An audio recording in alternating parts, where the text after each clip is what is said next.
Good evening all, and welcome. Tonight's video has been graciously sponsored by Studio. They recently sent me this beautiful pair of their brand new Treton Black earphones. They're running a special offer right now. With every purchase, you receive a free travel case like the one you see on screen, get free fast worldwide shipping, and to make the deal even sweeter, you get a 15% discount on your purchases with my unique code Mortis15. So don't miss out. If you'd like some of your very own, you can find the link in the description. They really are beautiful earphones. But anyway, without further ado, it's time to get comfortable and let the darkness take control. This story happened to my mother. She told it to me many a times when I was growing up. This story made her become very spiritually inclined. She has since passed on from cancer, and I'm hoping that by sharing her story, it'll do her justice.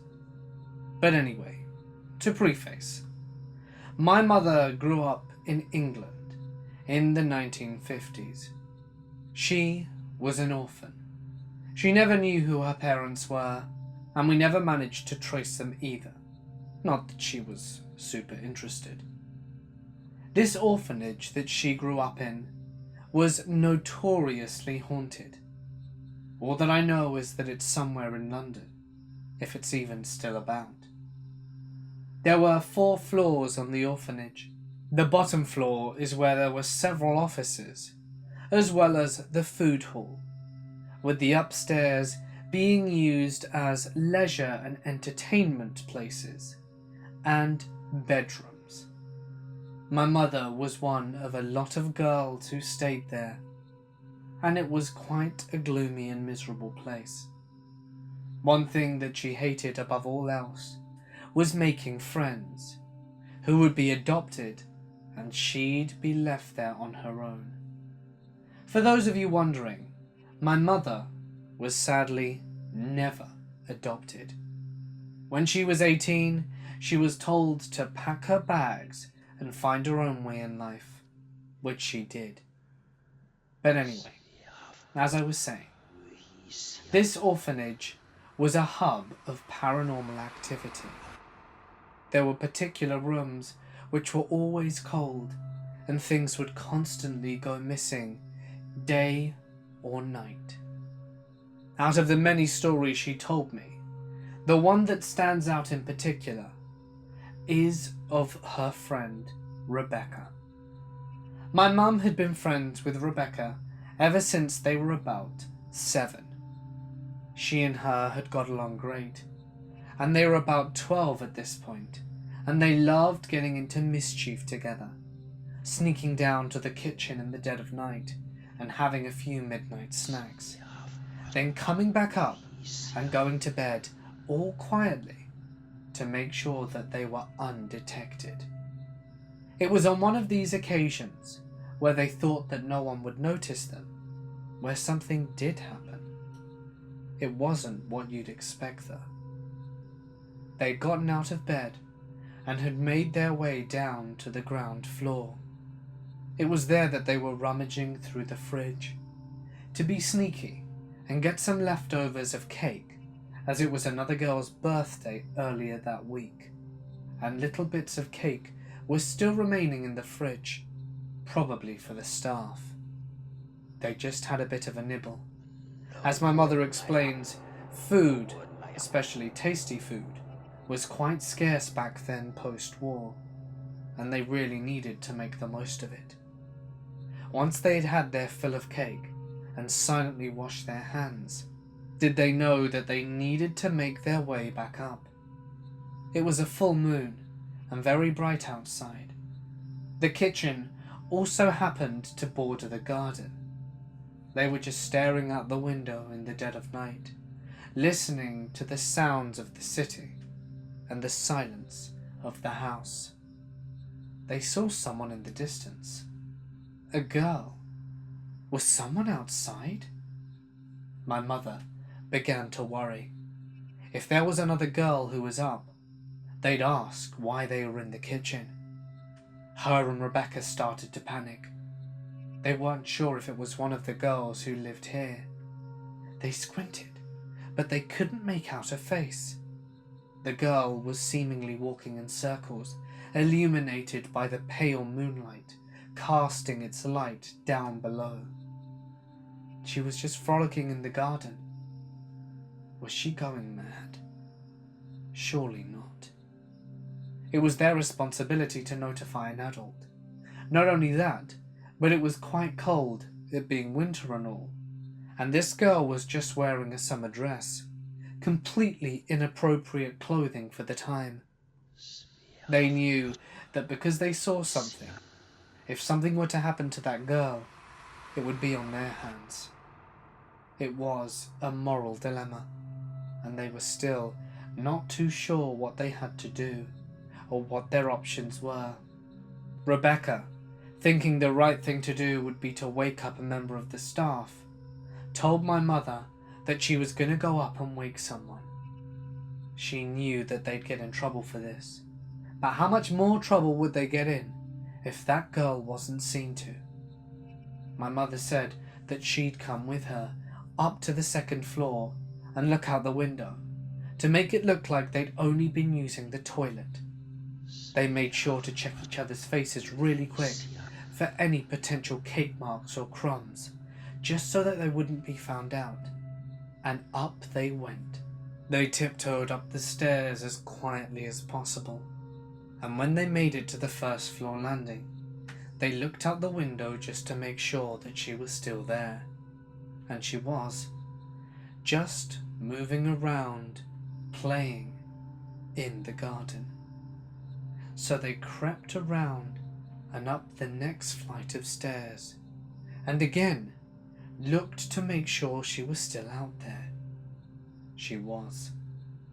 And when they made it to the final floor, they looked out the window one more time, but this time the girl was moving towards the house.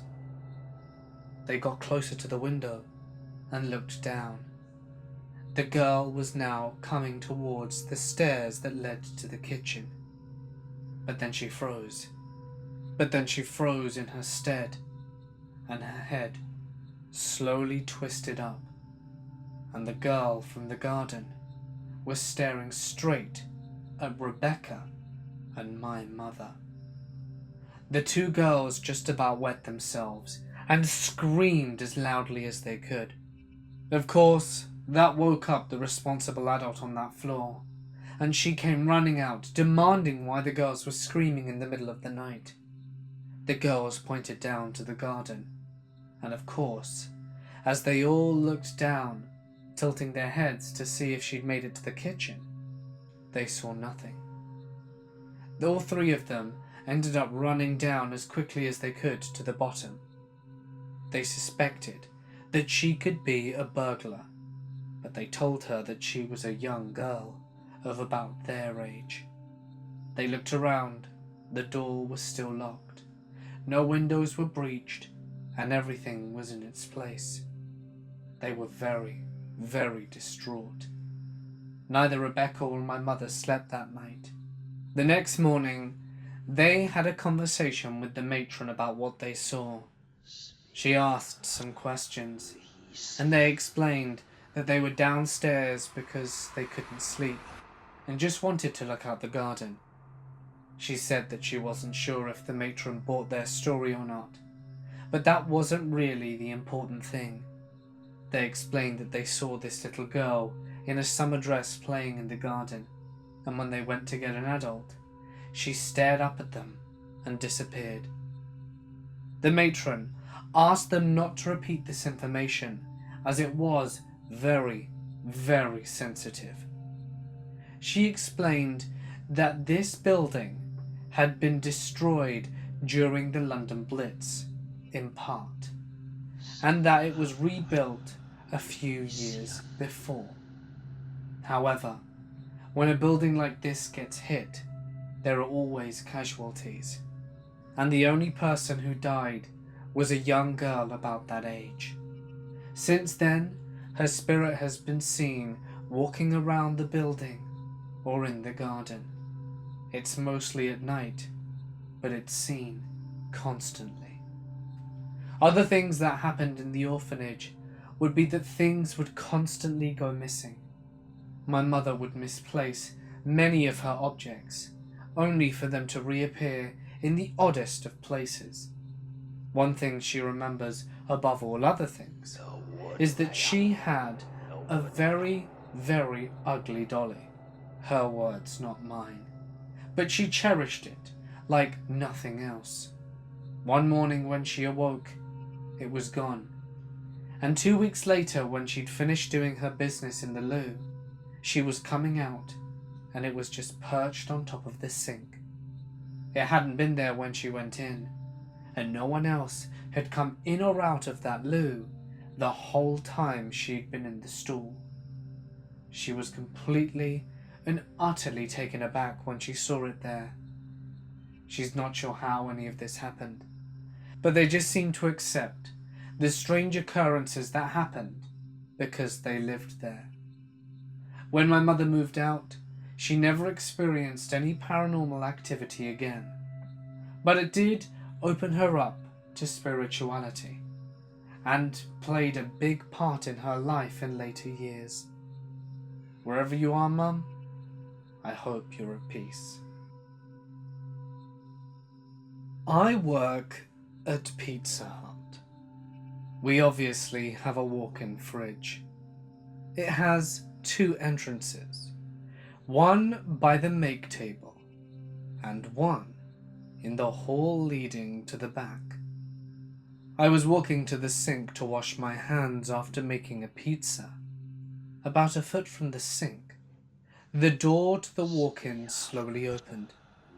It didn't open very far, about 9 inches.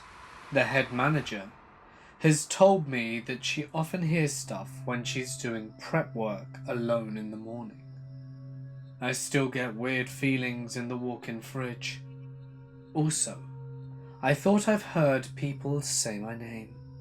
I live in a fairly rural area. In my opinion, it's extremely haunted. I live near several sets of what I suspect to be artificial woods. One time I was walking across a little bridge over a creek leading to a pool house, and I swear on my life I saw a medium-tall red-haired girl, a little younger than me. She was pale as death, and her eyes looked black. I walked straight through, then looped around back to my house. This was the first spooky thing I've seen by that pool house. I've also seen various sets of occult graffiti, such as pentagrams and the like around the buildings. I also saw a man in a tweed business suit and one of the barbershop quartet hats, standing about 3 to 5 meters into the woods across from the pool house. I should note that my town is the country seat, so it may have been the spectre of an old lawyer or businessman.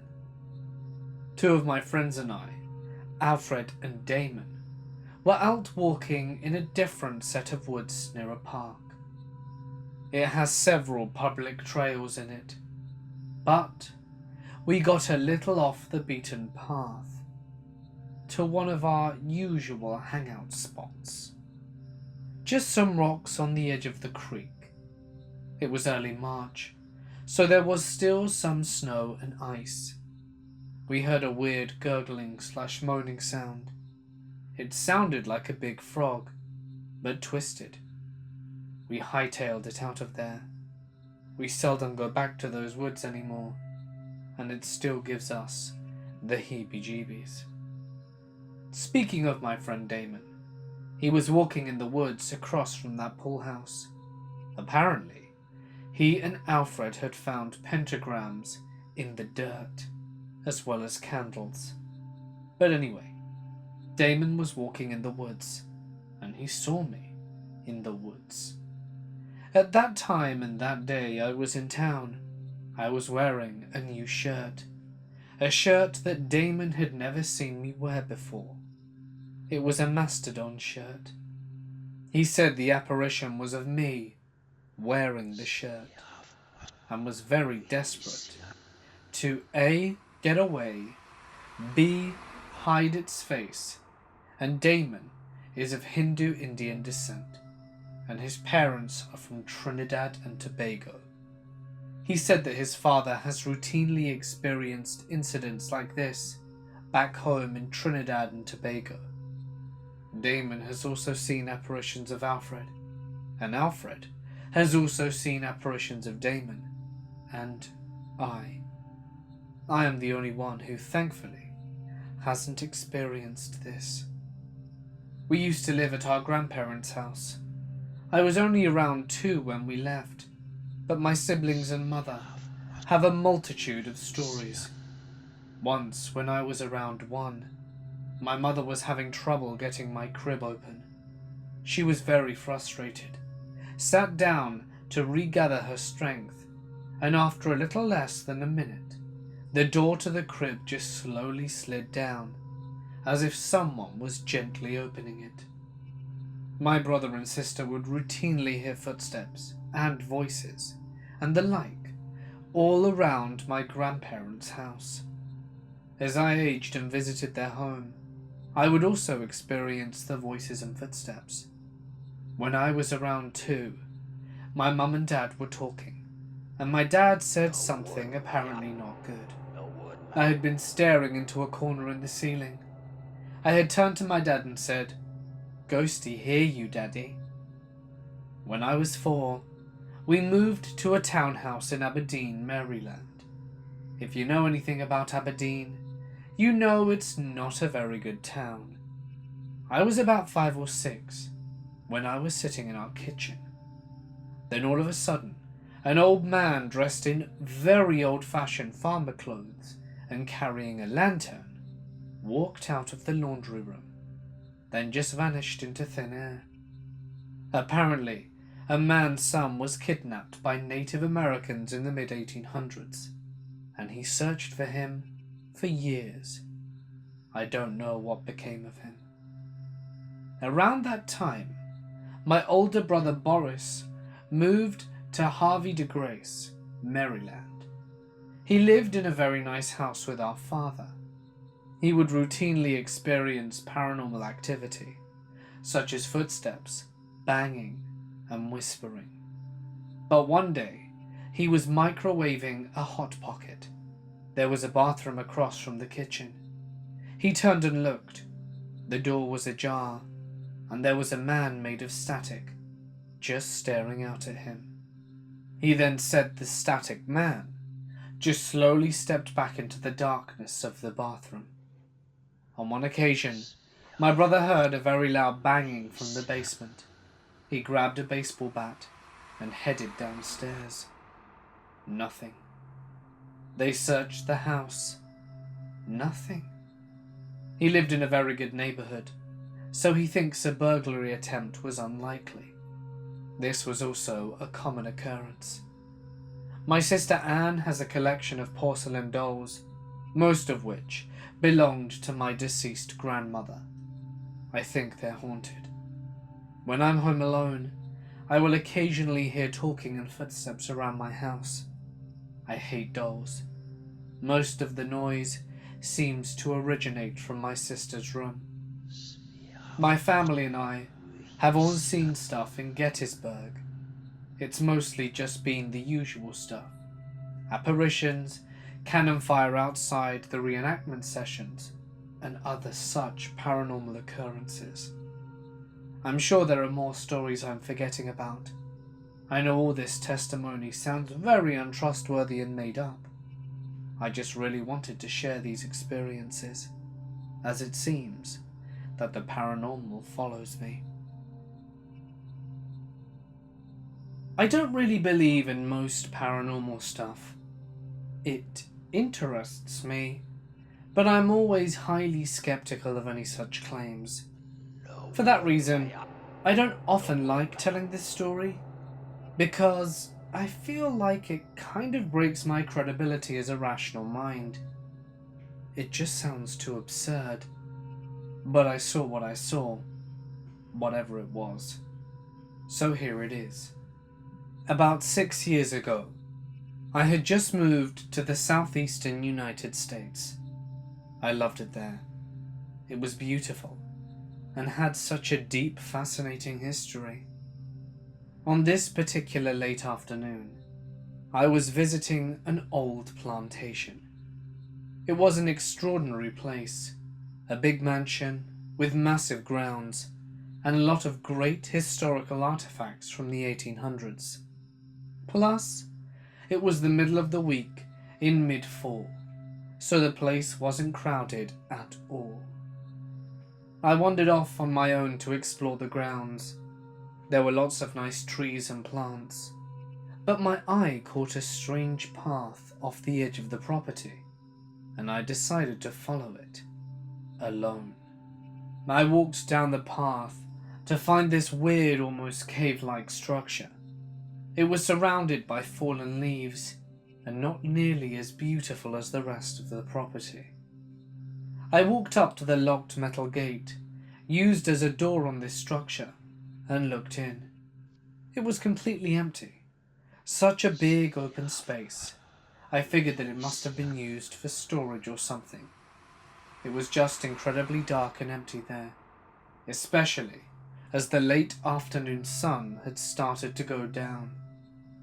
At this moment, my stomach churned over as a strange figure appeared. It was vaguely human in shape. By that, I mean it was human in height, but had a distinctive head-to-body ratio, and had an almost walking-like movement to it, though no clear limbs or anything. It was like someone had thrown a sheet over a walking person. You could see the movements, but not the detail. It also seemed very out of focus compared to its surroundings. The most incredible element was its color. It was a glowing blackness, despite that making no sense. It was almost illuminating the room in its vibrant blackness. I don't know how to describe it better than that. I believe it had a slightly purple glow around the edges as well. It walked out of the shadows on the left side of the room, through the lit area, and into the shadows on the right side of the room. It took a few seconds. It wasn't gone in a flash. It was quick, but long enough for me to really stand there and get a good look. I stood there in shock, not because I was scared or because I thought it was a ghost, but because my mind just could not comprehend what I was seeing. It was unlike anything I've ever seen. In the few brief moments that I watched the figure, my mind raced to explain what it was. My first thought was that it was a shadow, but the way it moved and gallowed, the way it was clearly standing in the middle of the room and not flat against a wall, all that disproved the shadow theory to me. My second, more likely theory was that there was something that was wrong with my eye, some sort of temporary blindness at the center of my vision. But if this were the case, the figure would be overlaid onto all that I was seeing, but it wasn't. This theory was disproved by the fact that I watched the figure clearly walk behind the columns. It moved behind them, in one side and out the other, just like as if a person were doing so. This gave the figure a real and definite position in the room. For this reason, I concluded that the figure was either something that was really in the room, or a hallucination, but an intelligent one. My brain specifically compensated for the figure's apparent pathways and adjusted my vision to see it move in and out of view as it was blocked by the columns and the bars on the gated door. When the figure vanished, I waited a moment and then turned and walked back to find my family. I didn't run, I walked quickly. As I was walking back up the path, I noticed a small sign covered in leaves.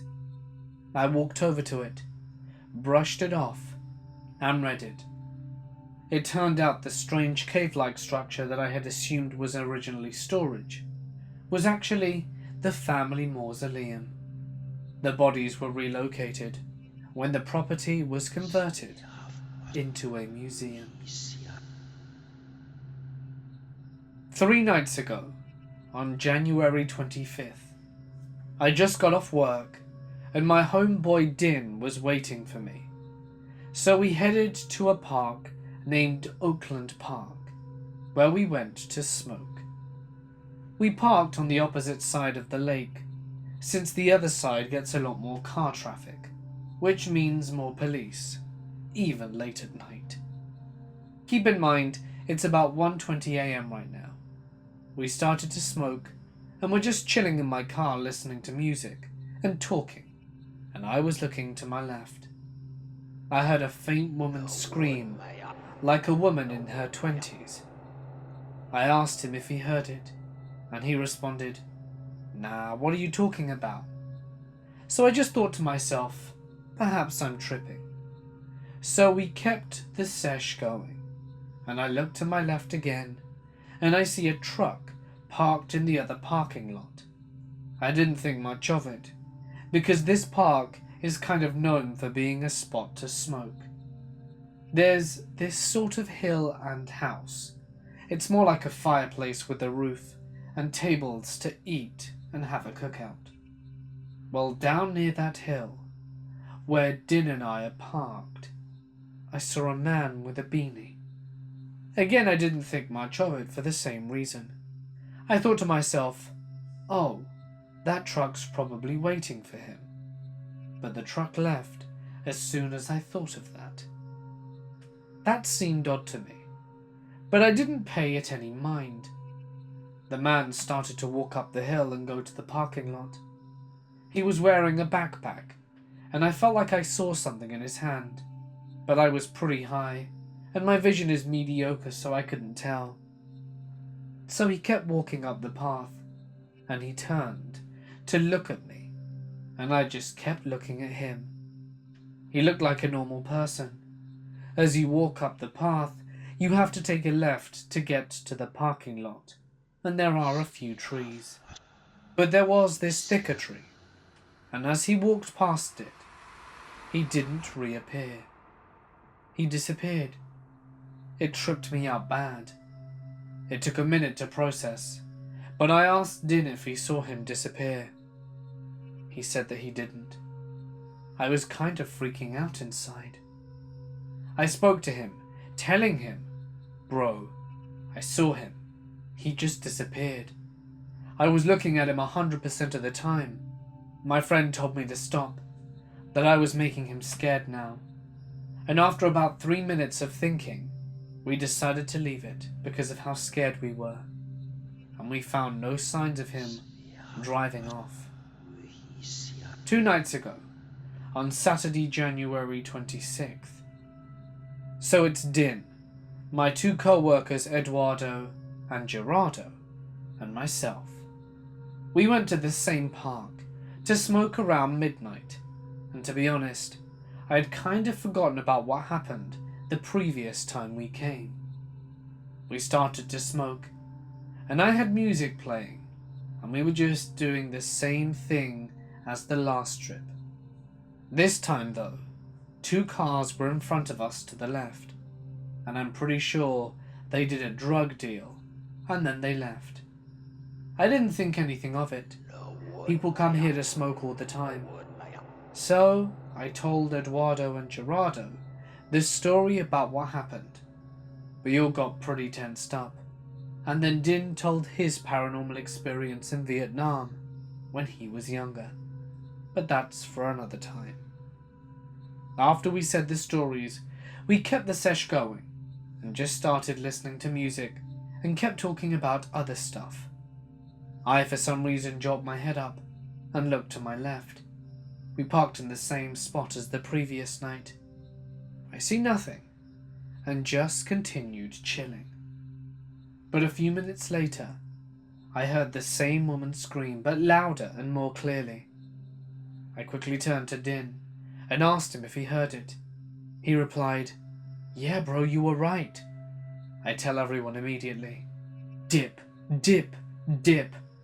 My friends got off their cars, got into theirs, and we all left. I couldn't stop shaking while driving Din home, and I was really messed up. I've never been so scared in my life. I felt like I've seen something that will never leave my mind.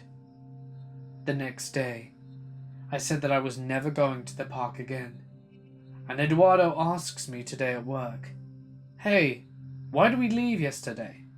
Was it because of the police sirens?" "Nah. Do you remember about that scream that I told you about, and so did Din?" He replies, "I did hear something faint, but I didn't think it was anything." Gerardo comes and basically says the same thing, but he's convinced he heard it, and he got scared like us. I've had 3 occurrences that weirded me out when they occurred. The first thing that happened, I was living in a house that had vaulted ceilings in a sitting room of sorts, with large windows. There was a road that curved just before our house, so it wouldn't be unusual for headlights to fill the room at night. I had a friend over, and his mum was coming to pick him up. We had finished watching our movie, or whatever it was we were doing, and were sitting in that room waiting. We were sitting on a couch, with our backs to the windows, when I saw a bit of light above us.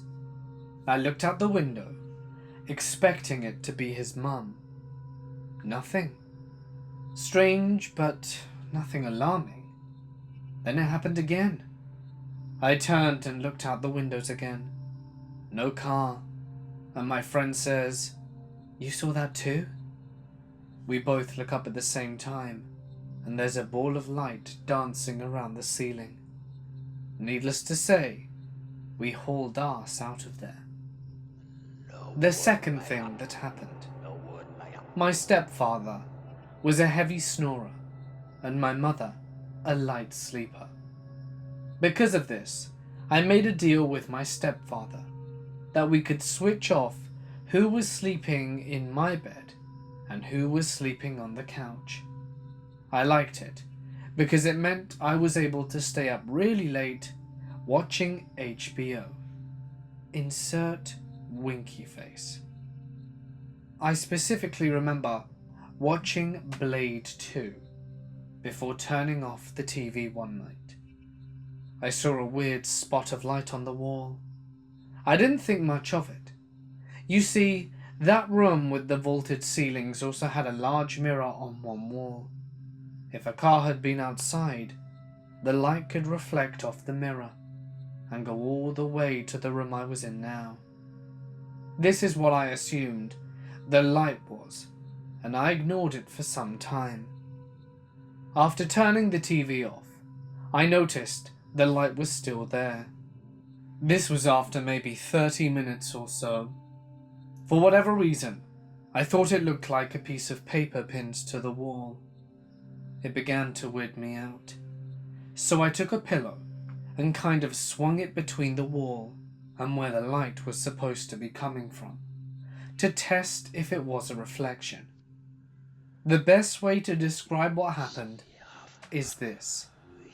You know, if you have something drawn on a whiteboard and you wipe it away with an eraser? Think that. But the shadow of the pillow was the eraser. It didn't disappear at once, but rather was wiped away. The third and creepiest thing. I was friends with a few guys in a youth group called Young Life. It's a pretty popular thing as far as I know. Some local wealthy people supported the local group and would often let us come and do activities on their vast property. This night, one guy had a lot of property with a massive orchard. and was allowing us to play a game of flashlight tag, essentially hide and seek with a flashlight. For safety reasons, we were meant to be partnered up with someone else. My partner and I were one of two groups of seekers, and everyone went and hid. After a minute or two, we looked for them. We were fairly deep into the orchard, as there was a road and a jeep that we had come in on the edge of the orchard. When we heard a shuffle about 20 feet in front of us, we tried to be sneaky, and he turned the flashlight off. I didn't have one, only he did. That's when my friend Matt, who was partnered with another Matt, jumped out of a bush and ran towards the road/jeep. My partner says, "Stay here and catch Matt," while he crashed out after the other Matt with the flashlight. I kept hearing shuffling, so I inched closer. "Matt? Come on, man, come out." Then I heard a twig snap directly behind me. Just like in the movies, I was expecting to turn around and see my friend. At first I thought I was looking at a stump, maybe 3 or 3.5 feet tall. It creeped me out though. Something wasn't right. Then I realized it had eyes. It was looking at me, and there was moonlight reflecting off its eyes. Maybe a raccoon. I tried to rationalize what I was looking at, but I couldn't. It was short, stubby, had eyes, and that was it. I freaked out and ran back to the jeep. I waited there with Matt, who was apparently caught by my partner, and my partner, until the young life leader came back. "Guys, I want to take a second to pray." "Okay, why? What's up?" He looked pretty shaken up. "We were crossing that path over there and this thing, about this tall," he held up his hand about 3 or 4 feet, "ran right in front of us." When I was about 15, my friend James had ridden his bike over to my house on a school night for a quick visit. It was pure daylight when James first turned up, and it was only the two of us and my older sister, who was about 18 at the time, at home. When James turned up, I heard the knock on the door and eagerly opened it up, asking him, "Dude, why is there an old woman in your front yard?" I looked behind him. There was nothing.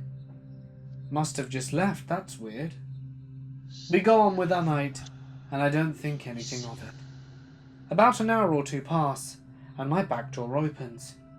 It's just a normal old door, so if it's unlocked, the wind is able to open it. My small dog runs in, shivering because it's freezing outside. I feel bad, but she's an absolute mess playing in the mud. I set up her kennel real quick outside to be good for her, pop her in, run back inside, and lock and close the door. It happened again. Must have not locked the door. Rinse and repeat. Pop Monty in her kennel, lock the door, and make absolutely sure I lock it. It happens again. I'm infuriated with my crappy quality door right now. I lock it, and it doesn't happen again. After a few more hours, the two of us not thinking that anything strange is happening just yet, James decides to leave. As we were walking to my door, it's about a 6 to 7 meter corridor, only a door at the end. I have a key in the knob with a bunch of keys hanging off it, and the keys started to swing wildly. Again I pass it off as just wind.